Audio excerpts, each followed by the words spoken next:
Suspense.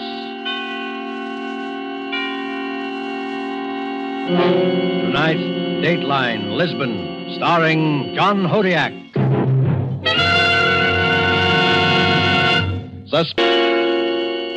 This is the Man in Black, here for the Roma Wine Company of Fresno, California, who tonight from Hollywood bring you a star, the rising new film personality whose performance you admired in Lifeboat, and whom you will soon be seeing co-starring with Lana Turner in MGM's Marriage is a Private Affair, Mr. John Hodiak. For our suspense play this evening, we ask you to project time into the not-too-distant future. And so with Dateline Lisbon and with the performance of John Hodiak as William Baldwin, we again hope to keep you in suspense.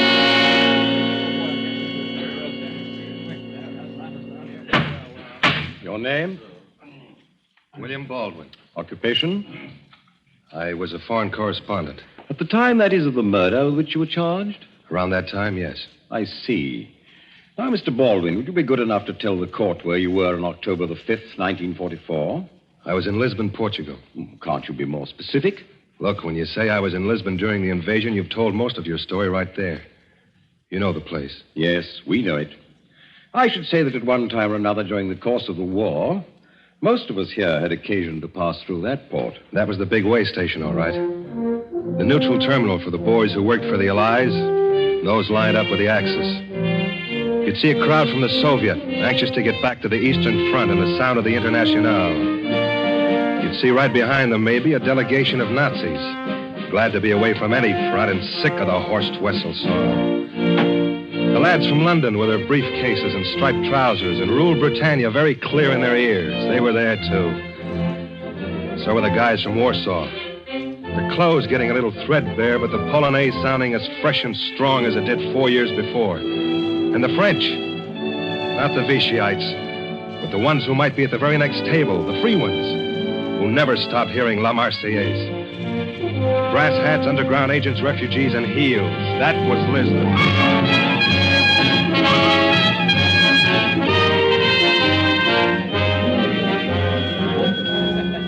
It was about 5 or 6 in the evening when I walked into the lobby of the Hotel de Gama.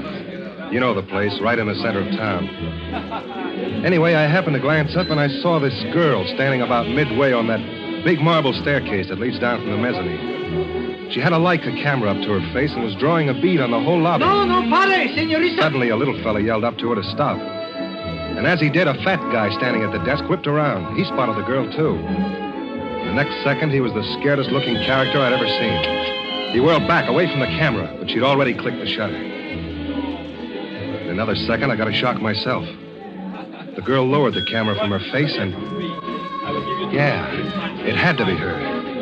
She came down the staircase, winding up the film in the Leica, then started across the lobby, and I was sure it was Terry. I hadn't seen her since I'd left New York, but you couldn't mistake that stride, not even after all those years. Señorita, hace un momento. I walked across the lobby to her, but the little guy, the one who yelled, had a head start. Estuve grosero, pero el tiempo es difícil por los nervios, ¿no es verdad? If you say so, senor. But I haven't the faintest idea what you're talking about. Ah, American. 3,000 pardons, Mrs. I simply wish to apologize for my outburst. Clearly, it was... Outburst? I'm sorry, senor, but I don't get it, even in English. It was when you were on the staircase. He yelled at you. At me? But what on earth for? I don't think he wanted you to take that picture. Are you serious? Why should... No. Hello, Terry. Bill Baldwin. It must be... 12 years. I didn't mean that. I mean, since I've even heard about you. I've heard about you, though. You've been doing all right. I've been busy. Terry Moore covers the Burma front. Terry Moore turns candid camera on Allied leaders. Terry Moore shoots Parade Magazine Picture of the Week. You've been getting more publicity than Hitler. I work for a better concern. Bill, what on earth are you doing here? There's so much... We're being rude to your little friend. Oh, excuse me, senor. You objected to my taking the picture? Oh, no, Mrs. Not at all. That is the point I wish to clear up. Oh, permit me. I am Don Luis Fernando Sanchez Jesus de la Castellano Cristobal, the third. How do you do?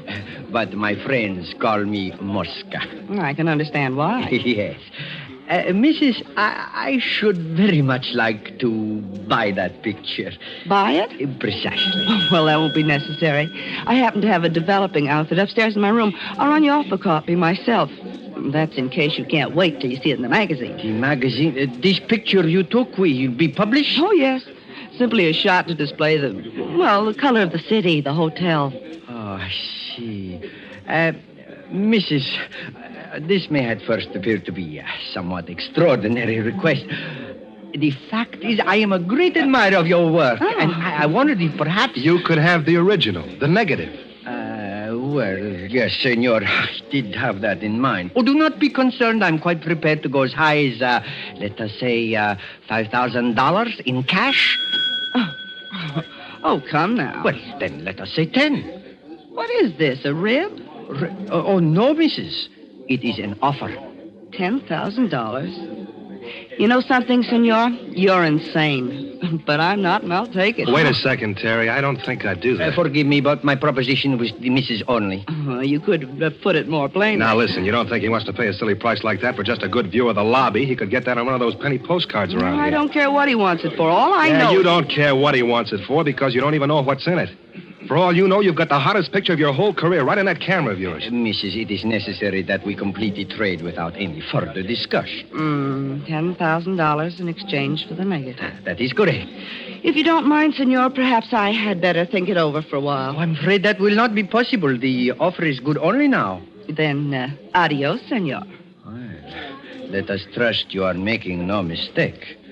Hasta la vista, Mrs. Buenas noches, senor. Well, was that stupid enough to suit you? $10,000 right down the drain. How'd you like to make 50? What? I said, how'd you like to make $50,000? There's another guy around here who'd go for that negative. A fat fella. He was standing over there by the desk, right in the center of your camera when you clicked the shutter. I never saw any... I did. And I saw him try to dodge. From where I was standing, it looked like a $50,000 dodge, too. Why, you rot. You were holding out for a bigger price, a bigger cut for you, I suppose. Do you believe that? Oh, I don't know. After all, I haven't much to go on, have I? 12 years is a long time. How do I know what you're like now, what you've become? I mentioned the fat man, Terry, because I think that picture's more important than you'll be willing to believe. Bill, listen to me. I want to know what happened to you. Your articles, your pieces about Europe, they just stopped. So did your letters. Well, there's something you've got to understand, Terry. Your pardon, please. Senorita Moore? Yes, I'm Terry Moore. Yes, you are wanted at the front desk, please. Front desk? What for? I do not know, senorita. If you will follow me. Want me to hold your camera? Thanks, but I think I'll feel better taking care of it myself. Okay, Terry. Hurry back. I'll be right here waiting for you.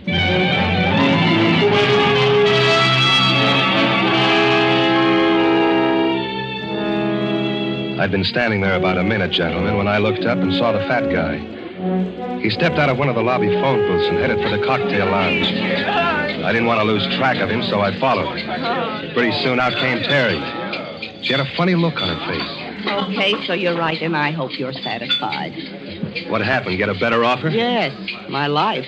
Your life? In return for leaving my camera on the third floor fire escape within the next 20 minutes, I shall be permitted to go on living. Otherwise... No, don't sit down. Who told you all that? I don't know. That's a silly remark. You don't know. The call was waiting for me at the desk. It was somebody on the other end of the telephone. Oh. Excuse me. My friend. You at the table. Stone deaf. And am Tisch dort. Gestatten Sie? Well, how did you learn to speak? Ja, jawohl. Mind if we join you? Bedauere, ich spreche kein Englisch. Sound like the voice on the telephone? How can I tell if he doesn't speak English? What did he say? He said he doesn't speak English. Oh. Wait a second. Excuse me, pal, but I'd like you to meet the young lady you talked to on the phone. She, Now, können Sie nicht sehen, dass ich beschäftigt You better bin? speak English. Every time she hears German, she goes to pieces. Creates a terrific scene. You will be good enough to leave me alone. I do not wish your company. Thank you. What about that, Terry? I'm pretty sure that's it. Good. Have a seat. Oh, that's all right. Don't get up here. I don't believe I caught your name. Look, if you do not leave at once, I shall call the manager. I'll be glad to do it for you. You know, my friend, now that I've got a good look at you, I can't help feeling I've seen you before somewhere. Yes. Yes, I was thinking the same thing. Gnädiges Fräulein, you are very much mistaken. Oh, not with photographs, I'm not. I've studied too many of them. And that's where I've seen you, in a photograph. Now, let me tell you something. You have never seen me before. That's my advice to you. Except that there's something different. The clothes, I think. The white collar. Yes. You're right, Terry. The civilian clothes. I've got them spotted, too. And not in a photograph. I'm going by a man I've seen 100 times. At the head of a parade, on a dais in a public square. Now, listen. In the back seat of an open touring car with guards on either side. You are a fool. I tell you for a fact, you are a fool. You see, I used to cover Poland for a number of American papers. And you granted me an interview once. Bill, he isn't... The general? No, Yes. General von Klaus, one of the most prolific executioners the Fuhrer ever had. What stupid people you must be. Why did you not stop when I advised you? Don't you see? There's nothing I can do now except take the Fräulein's camera and kill the two of you. Now, look, I happen to have a gun, too, so you can put that thing away. Anyway, you're not crazy enough to kill us here. No, senor. He is not that crazy. Mosca. You will please put the gun away. But I must You will insist. put the gun out of sight. So, you will now follow me from this room. No, I will not leave these people and permit them to. Why? Do you want to bring everyone to this table? Do you wish a special spotlight for yourself? Oh, listen to me. I am the one in danger. I am the one in charge. You will do as I tell you to do. Or you won't get him out of Europe? You see, he knows. All right, shut the mouth. What are you charging him, Mosca? Every cent he ever stole? It's worth it, you know. If the Poles knew this character was here, they'd tear him limb from limb. You talk a great deal, senor. Von Klaus, you will please get up from the chair. You must understand that nothing can be accomplished so long as we are here. We shall continue our negotiations with these charming people at some other time and place. At the German embassy, let's say? No, nein. How would you like that, Head General? My friends, you first must get to the embassy. Again, Mrs. Hasta la vista and adios, senor. The German embassy, Bill. But he's a Nazi, a big one. That's right, and he's also taking it on the lam. The final squeeze is about to begin, and the general's deserting his post. The Germans would kill him as soon as the Poles. Yes, that's why he can't afford to have us talk. And Mosca can't afford to lose his feet. Oh, Bill, what'll we do? You heard what he said. They'll be watching every exit for the rest of the night. Good. Meanwhile, we'll go dancing. Dancing? Yep. Across the floor to that door on the other side of the band. And we're going to slip through that door, up the service stairs, and into your room. My room? That's right. And you're going to develop the general's picture.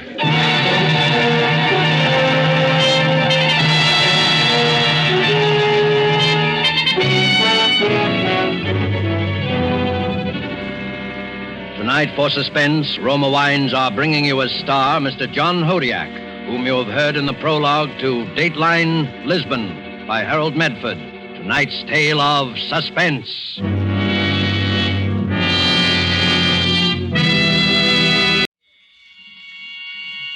And now it is with pleasure that we bring back to our sound stage Mr. John Hodiak as William Baldwin, a man on trial before a jury of his peers in Dateline Lisbon, a tale well calculated to keep you in suspense.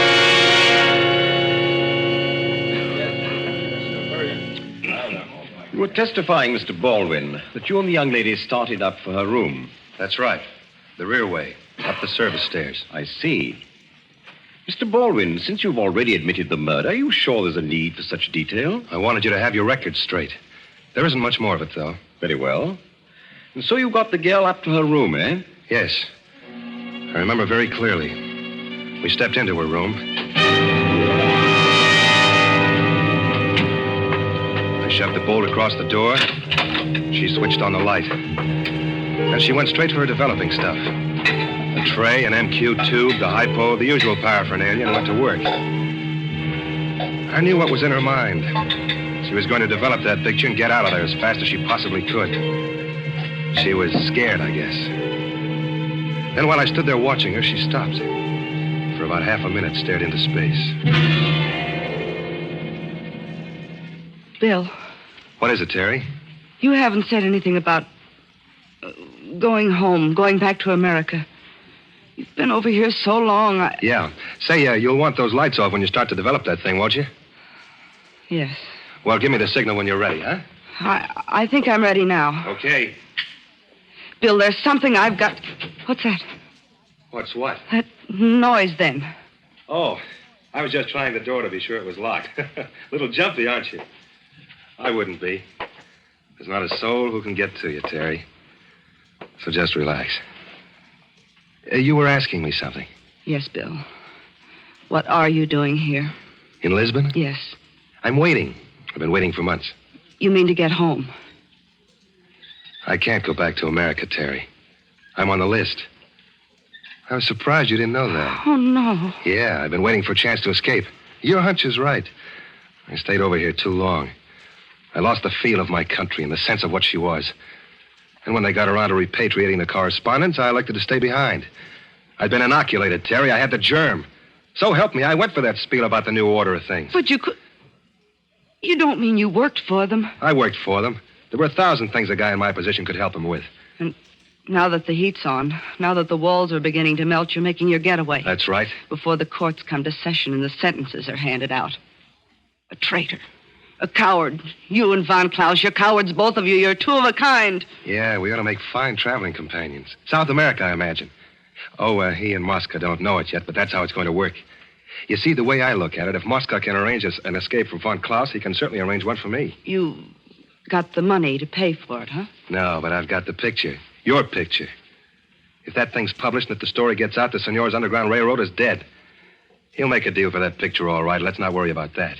No, Bill. Surely you understand I'm going to tell this story, every part of it. Oh, I was afraid you'd feel that way. I'll have to make sure you don't. Oh, I see. All right. But you're not going to get this. Terry, get away from that picture.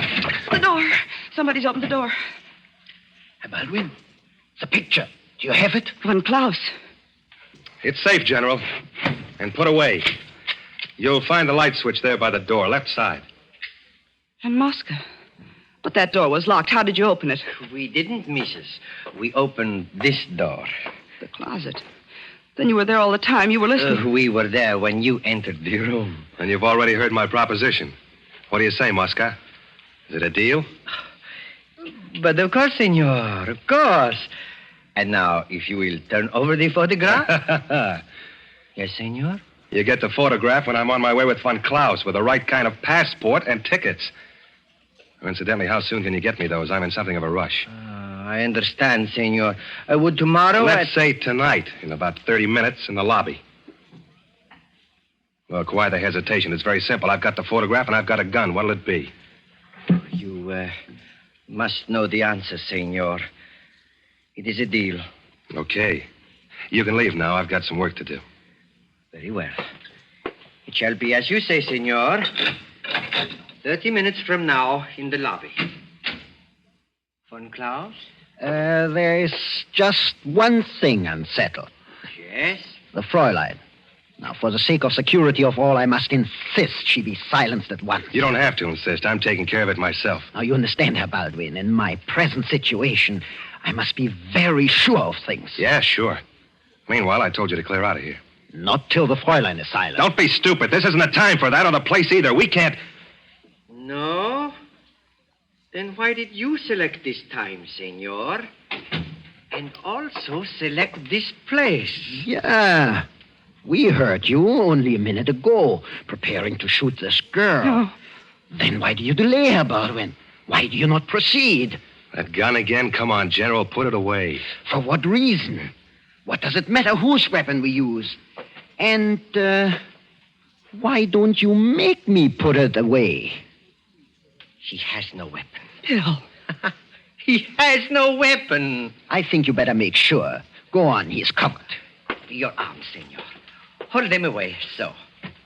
There's nothing there. And now I like to know, Herr Baldwin, how you expected to kill the Fräulein if you did not have a gun. Very simple. He did not expect to kill her.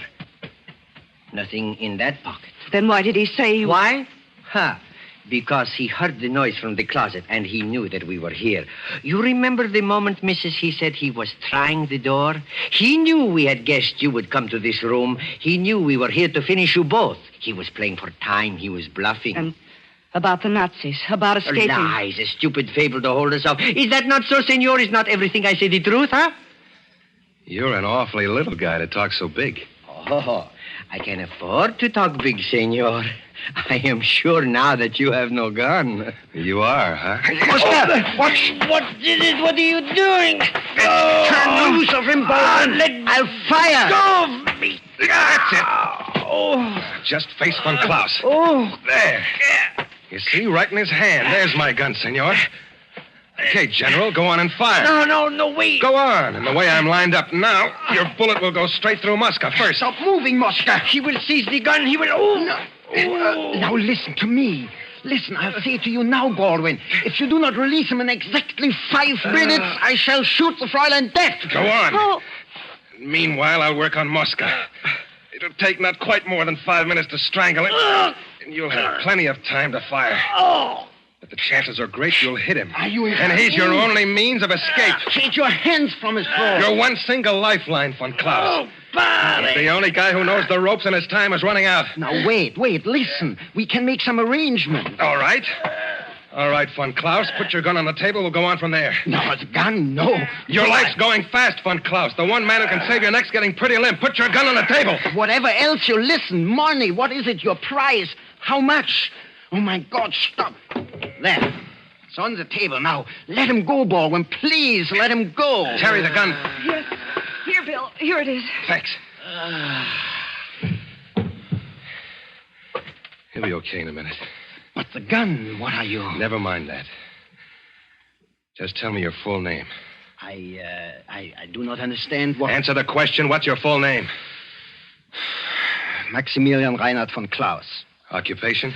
What do you know? Occupation, I said. What's your occupation? I was divisional commander of police for the district of Warsaw in Poland. At the time, that is, of the slaughter. The slaughter? The mass executions of May 9th in the year 1940. When your men at your order went into the homes of those who weren't cooperative enough and machine-gunned the women and children. What is this? You're standing trial for murder. Standing trial for... You are mad. There can be no trial. There's no judge. I'm the judge, Von Klaus, and those two the jury, Terry Moore and Mosca. But our arrangements, you said if I put the gun on the I'd turn table... loose of your little pal. Well, I did. That was our only arrangement.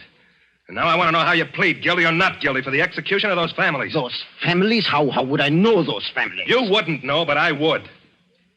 That's been my business all these years. Gathering the names of victims.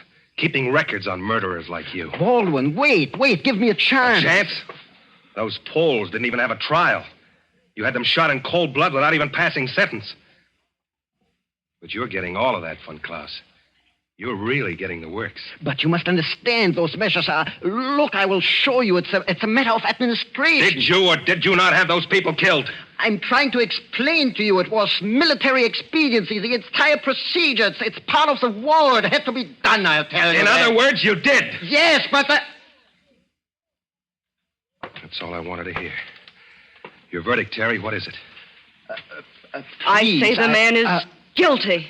Mosca's not able to vote right now, so I'll have to do it for him. And I say you're guilty, Von Klaus. So for the crime of multiple murder, I sentence you to death. No. And may God have mercy on your soul.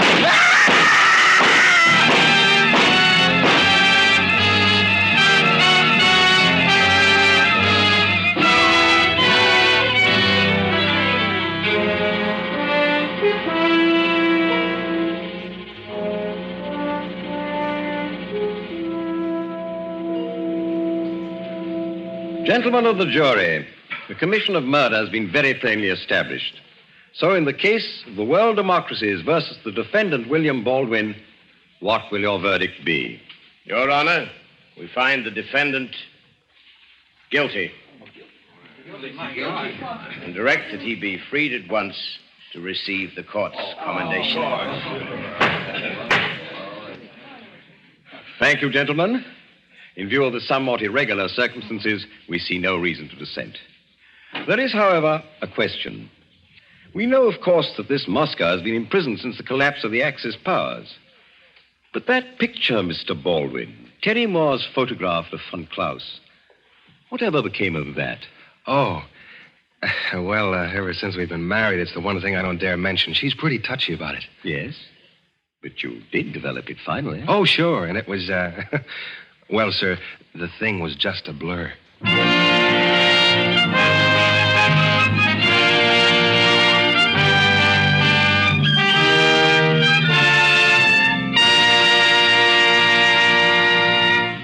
And so closes Dateline Lisbon, starring John Hodiak.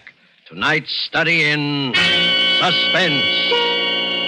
Suspense is produced and directed by William Spear. Thursday, same time, you will hear Mr. Reginald Gardiner as star of Suspense.